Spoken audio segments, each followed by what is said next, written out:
Hey guys, Pedro here today to tell you about the latest from Thulcandra, Hail the Abyss, out May 19th on Napalm Records. This album has 12 tracks, 60 minutes in length, and this is the band's fifth full-length studio album. They are a German melodic black metal band. The design of this record is really engaging, and I think that's the best thing you can say about any album. You want the design to enhance the experience of listening to the record and definitely enhance the quality of the songs. And I felt that's exactly what you're going to get from this record. The addition of two interludes and also using acoustic guitar sounds throughout the entire record really allows you to feel like the album has some pockets that give the listener a reprieve, that give the listener the necessary breaks and ebbs and flows for the rest of the record to be a little bit better to understand, a little bit better to comprehend, and a little bit better to get into. When you have an album that perhaps has a little bit more of a dense sound experience, that has heaviness, still super melodic, but where the heaviness and darkness of the record, perhaps the darkness being the element that creates a lot of density within the sound and within the overall experience, you definitely need some pockets, you definitely need some moments that allow you to almost disconnect from the record, at least emotionally, so that you can then reconnect with the record as soon as those moments are over. Small nuances, small ebbs and flows, but small elements that have a huge impact on the overall perception of the record and that give quality to that same record. As far as the sound is concerned, this album doesn't have the thick wall of sound that I was expecting coming in. I honestly felt like this was going to be a record where it's going to be very difficult to see the individuality of the elements, where the drums and guitars perhaps are working as one, and the grit on the guitar sound is going to kind of murky the waters a little bit and allow the drums to then connect with that murkiness, and it's just this big wall of sound coming at you, song in and song out. At least that was my idea coming in. It was not the case. This album is actually pretty defined, even though there are some songs that fall under that pattern. Overall, the overall experience sound-wise is one that allows for definition of its elements. It's still a big sounding record. It still has a massive footprint. This record honestly feels at times that it's really larger than life. But that feeling of size doesn't come from the density or the volume or the thickness of volume that the record holds. It comes more from the depth that the sound has, specifically when it comes to the guitars. The guitar sound on this album is tremendous. Tremendous. The acoustic elements that they infuse not only help the overall fluidity of the album, not only help how listeners will process the album, adds a lot of depth and adds a lot of texture to how this record comes across, and specifically to the guitar sound. But outside of that, it's an album that always has a sense of duality. While one guitar is adding heaviness, is adding thickness to the sound, is creating the baseline of the experience, the other one is infusing melodies, becoming a little bit more driven. It's becoming a little bit more forward thinking. And then you have moments where the two guitars come together as one because they're doing the same thing, they're taking you in the same direction. So this weaving of sound coming from both guitars adds so much energy to this record. It allows the album to feel a lot bigger than what it actually is, but it also gives it gives great playability. It adds playability to the overall experience. And then to top of it all, when the guitars go melodic, those melodies, those melodic riffs are so memorable. You start listening to this record, the first time you go through, immediately those riffs, those melodic riffs leave a little bit of a root in your mind in terms of how you remember that sound, how it makes you feel, and how comfortable you're going to be getting back into it again the next time you press play on this record. And that is the ability that the overall soundscape on this album offers. Is a rich sounding album, is an album that has dense moments at times, but it also has very penetrating moments at others. But the weaving of the guitar sound between the thicker, heavier, more volume presence and the more melodic side, and then emphasizing that melodic side by creating really memorable riffs, this becomes the signature sound for the entire record. And that's going to be what you're going to walk away with, thinking about it and talking about it once you listen to this record. Now, the drums and bass play a very important role because they allow the guitars to have that mobility. They allow the guitars to come forward and they don't attach themselves to the guitar sound.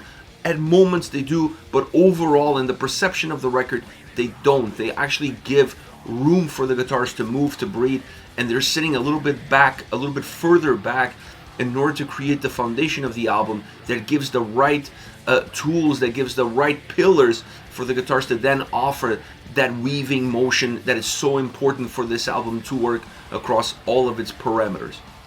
Vocally, the album is super consistent and super balanced, but a great delivery, a great vocal tone, the right approach, the right delivery to really match and emphasize what each and every single song has to offer. You don't need a dynamic range vocally. The dynamic motions of this album are there musically, and that's all you really care for. The vocals have to bring consistency.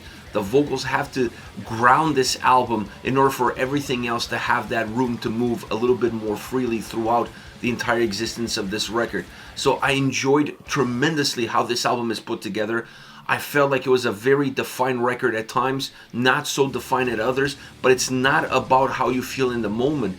It's the perception that you have when you walk away from it. And the perception is of a very complete sounding record with great soundscape, with great atmosphere, a lot of darkness, obviously, but also a lot of melody and brightness in that melody. Now, as far as favorite songs are concerned, I want to start off in The Eye of Heaven. This is the opening track on this record, and a great opening track because it has all the condiments that you need in an opening song that are going to give you synopsis of what's coming down the line. That melodic riff, that connecting melodic riff that becomes the signature approach, not sound, but approach for the entire album is present in this song. When that riff comes in, you feel at home, you feel comfortable, you got that. That's the spot, that's the moment, and that's something you're gonna see throughout the entire record. This song sets the tone immediately from that point of view. The depth of sound that this track has, the distance between the elements, and then how they come together, something you're gonna see throughout the entire album, is definitely present in this song as well. The thickness of sound and then the more driving experience, also there as well. The very balanced vocals from beginning to end, it's there as well. The acoustic guitars, they're there. They come in the midway point.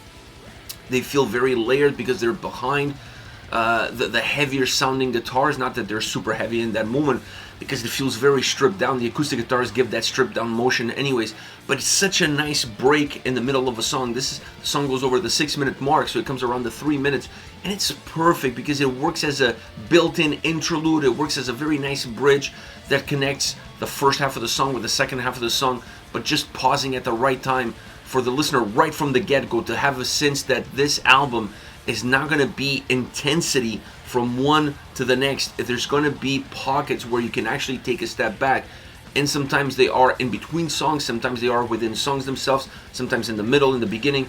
This track has it right in the middle, and I felt like it really extended the track, but it also gave quality to the overall experience of listening to it.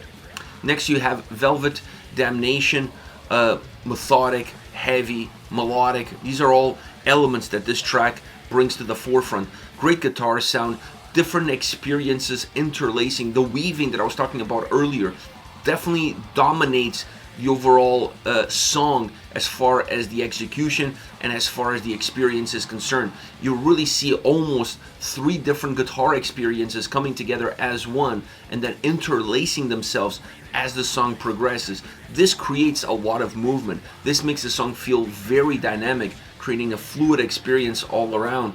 A very dark and somber song at times, also sinister and hopeful at others. It's a little bit of a Jekyll and Hyde track. In certain moments you feel one way, in certain moments you feel very different, almost opposite. And this also adds to that dynamic motion that the track has. And if you can take emotion out of those dynamic movements, it makes the song feel a lot more entertaining. It engages the listener and it keeps you connected with it from start to end. Mixing emotions is always important in songs, and I feel like this track does it beautifully from start all the way to the end. Last but not least, On the Wings of Cosmic Fire. Now, talk about memorable melodic riffs. This song has the most memorable melodic riff in the entire record. I could listen to this riff all day. It's so good because it's one of those riffs that morphs into your mindset and it morphs into how you feel coming in. I've heard this song, I don't know, 10 times, 20 times before recording this video. And every time I heard the song, I felt differently towards that riff. But the one thing that was common every single time is how good it is, how beautiful it sounds, how memorable it becomes. You honestly feel like every single second that you spend within this song, you're waiting for that melody to come through. That's how engaging it is. It's a thick song at times. It's perhaps one that offers more of a pure black metal atmosphere and sound experience from start to finish. Obviously, that melodic riff breaks the ceiling of that more traditional black metal sound. But if you take that riff out of the equation, this is a very prototypical black metal song, and how it moves and how it sounds, how gritty it is. It feels a little bit more murky, not as well defined as some of the other tracks on the album. Definitely the edges are a little bit unpolished, but that's what gives to this song its intensity and its aggression. And then you infuse that melodic riff and it changes everything. It changes 180. I love this track because of the nature, the roots that it has, and then how much it moves away from it once that one riff enters the equation. This is it, Thulcandra with Hail the Abyss, out May 19th on Napalm Records. Let me know your thoughts on the band, on the singles. Use the comment section below. I'll be reading those and getting back to you. Take care, guys.